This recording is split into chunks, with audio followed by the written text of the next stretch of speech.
Сәлем достар, бүгін сіздермен нан бастырамыз. Ол үшін 1 пиала жылы су, 1 ас қасық тұз, 1 ас қасық күнбағыс майы, 1 тұқым жұмыртқа саламыз. Жақсылап араластырамыз.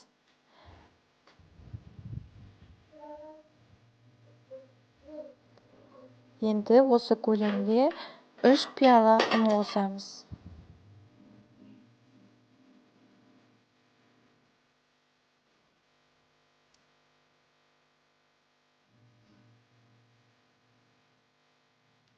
Жақсылап иін қандырып илейміз.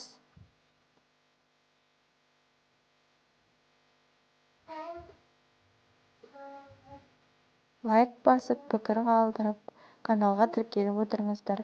Әлі де қызық видеолар болады бізде. Осылай жақсылап илеп, ыдысыңызды төңкеріп, немесе ыдысыңыздың бетін ас пленкасымен жауып 10 минутқа тындырып қоямыз. 10 минуттан кейін тағы бір басып алып, нанымызды жазамыз.